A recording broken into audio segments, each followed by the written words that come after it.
The best moving average in the world is... Hey guys, what's up? Brandon here. Let's go. So today I'm going to be telling you about the best moving average in the world. Now this is top secret, so shh, don't tell nobody about this. But this is a very, very big secret. Alright? Alright. You ready for it? The best moving average in the world. Alright? And this is very big. This is huge. The best moving average in the world is... There's no best moving average.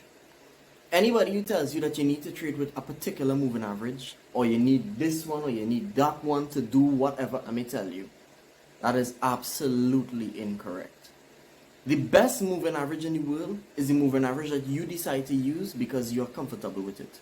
I can prove to you that it doesn't matter what moving average you use, it doesn't matter what time frame, if it's a EMA, an SMA, a WMA, it does not matter. The whole idea behind the moving averages is that it's once you follow the concept of the way that they work, you'll be fine. Let me show you what I mean. So basically, if a moving average uses a longer weight or a higher number, it's going to move a lot slower in comparison or in relation to price, and vice versa. If it's a moving average that uses or utilizes a very low number or a faster weight, a lighter weight, essentially it's going to react to price a lot faster. What this means is, once you understand the way that the moving average works in tandem with price, you can understand that, okay, a slower moving average is going to give you better understanding of the direction, and a faster moving average is going to give you better understanding of a particular entry. That is it. So let's hop into my computer really quickly and let me show you how it really doesn't matter what moving average you use. I want you to also remember, right, that if you want entries, generally speaking, you want a faster period moving average, and if you want the direction, generally speaking, you want a slower period moving average. I'm going to show you, I'm going to go into the charts now, and I'm going to show you a combination of fast and slow and fast and all kinds of different things. And I'm going to give you, if not the exact same entry, very small differences, subtle differences in the entries itself, right? I also want you to understand that my system, which is the ECR, is not a moving average system. It's a system that uses moving average as basis for entry, not as what tells me what to do. That is very important, and it's a very important differentiation. So let's hop into my computer really quickly and let me show you how it works. Alright guys, what's up? So we are in my computer now, and we are taking a look at a trade that I would have taken last week, and I'm going to be showing you how it realistically virtually does not matter what moving average combo you use, right? So long as you're looking for the right thing. Remember I said earlier in the video that slower period moving averages are going to give you direction, and faster period moving averages are generally going to give you your entry. Let's test that theory. So the theory surrounds this. It basically says to me that if I use slower moving averages, right? So I'm going to put a moving average on here now, right? If I use slower moving averages, essentially, so let's just use an EMA in this case, right? Essentially, this is going to tell me the direction, right? So I'm going to come here, double click, and I'm going to say, I'm going to use a slower moving average, right? Let's use a random number, seemingly random, right? Let's use, give me a random number. Let's use, right, so that number up in the corner here, that's 272. Let's use that, 272. It's a random number. This tells me the overall direction of the market.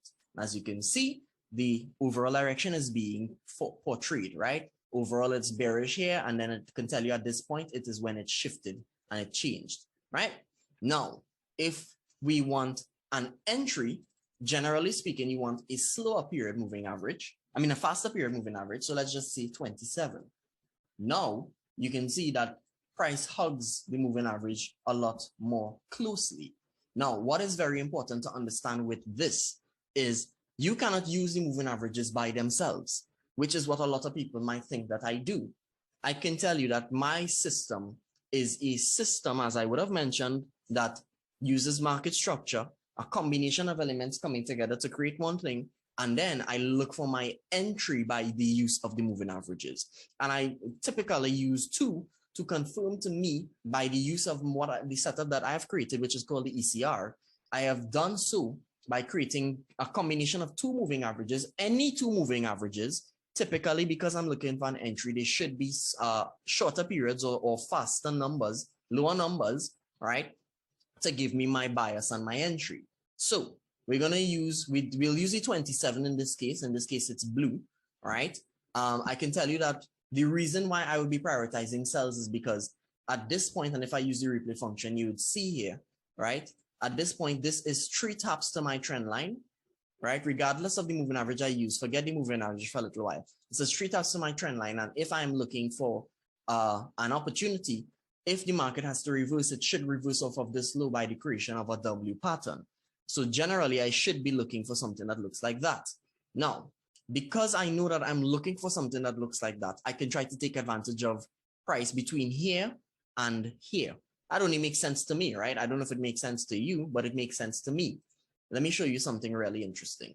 So I'm using, in this case, this is the 27 period moving average. And remember I said I want an entry to sell, and I want to use a combination of two very fast period moving averages. So let's use another seemingly random number. Let's put moving average on, right? And we'll put moving average exponential.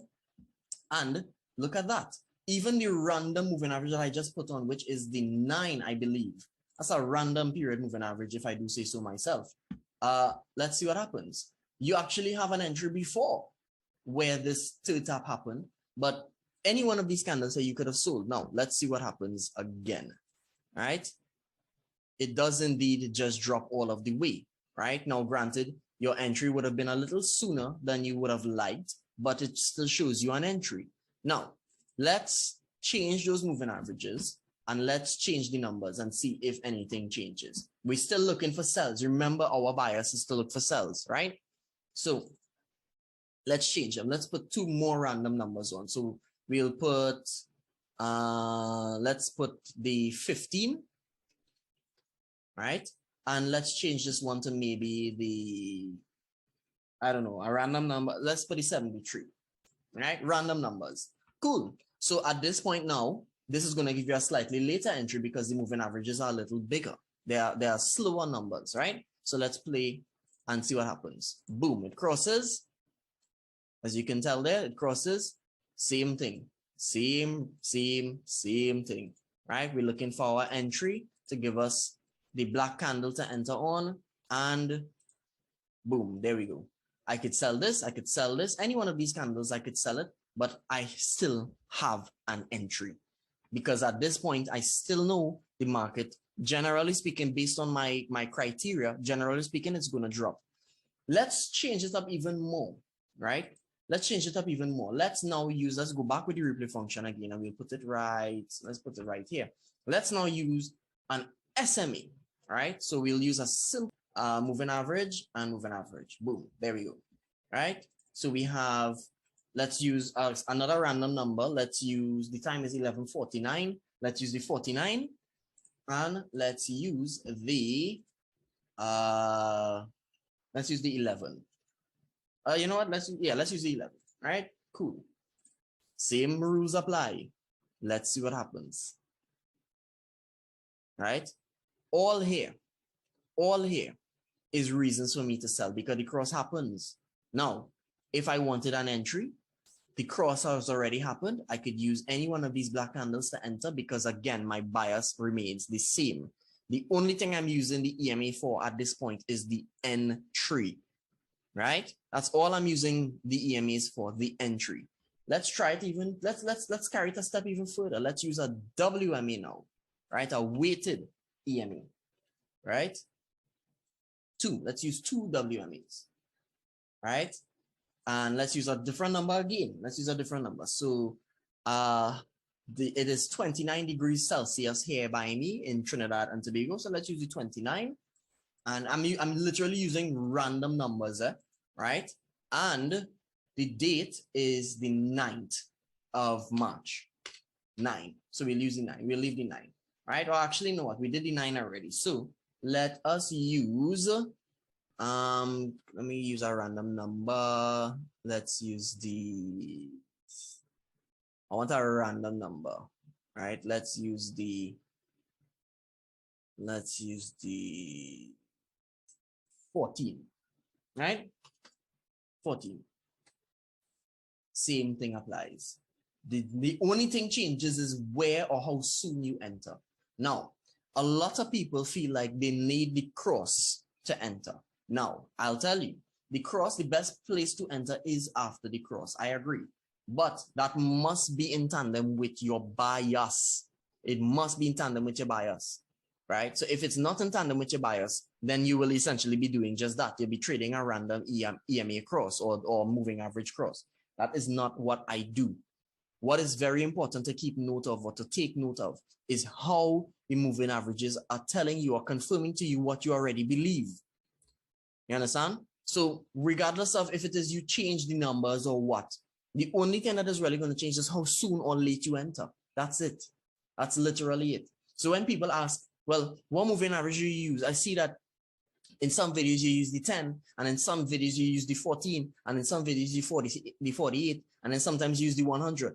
It is because it does not matter what you use. Once the moving average is giving you the last, this is basically the last step, the last confirmation in tandem or in line with what you would have already believed in terms of your bias and your analysis. The EMAs are essentially there to just provide the entry. That is it. And more or less, listen to me, more or less, most moving averages, once they are fast periods, you're generally going to get an entry. Generally, right? Now, if you use a slower period moving average, essentially, you're basically using a moving average that is designed to give you the direction. So I don't recommend using slower period moving averages for this. However, you can still do it. You can still do it. It's just you get a very, very, very late entry. So let's try it again. Let's try one more time. We'll use one EMA in this case. And let's put the 75 on the chart. Your entry actually would be under the moving average, any of these black candles that respects it. Because at this point, yes, your bias is still sells. So all of a sudden, all you're looking for at this point is for me to consider the fact that a black candle is the entry candle, and I could sell any one of these and most of them would have been viable. When it breaks, obviously you can't buy it, you can't sell it because it's not in alignment with your bias and analysis. So that's essentially what I do and why I am able to realistically just switch EMAs on a whim and still make it, right? At a point in time in 2021, late in 2021, I took the moving averages off altogether and still made it because the moving averages just give me that one extra confluence or confirmation that is going to do what I think it's going to do, right? It's not perfect, but what system is? You feel me? There's no system that is perfect. The whole idea is you must use the moving averages and play to their strengths. And the moving averages strengths are longer periods generally tell you the direction, shorter periods generally tell you the entry. That is it. That is it. Yeah? All right, guys, that was a short look on how I use moving averages to create an entry criteria for me, right? It is very, very, very important that you understand that the moving averages are only one element that you should rely on in terms of an entry. But there are all other different things on the screen and charts on the screen, different things that would give you reasons to consider a trade. The moving averages are only one of these things that you should take into consideration. And any trader who tells you that they use moving averages for a system is very likely that they're not doing this, what I am doing here. All right. So I hope that you enjoyed this. I hope that, it made some sense to you. And, watch this video a few times if it is you need to, because it is very important in terms of understanding the way that moving averages, they work in tandem with the rest of the structure that is the market. Alright guys, so that is the end of this video. I hope that you enjoyed, as I would have mentioned, right? If it is you liked this video, be sure to leave a like for me. It does help the video a lot, right?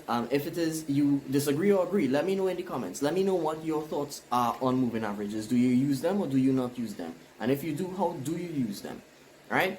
Hit subscribe and ring the bell so that you can know when I do post future videos. And if you have any questions, you can leave them for me at Ikata Trading on Telegram, Instagram, TikTok, or YouTube. And other than that, I will see you in the next one. Peace out, guys.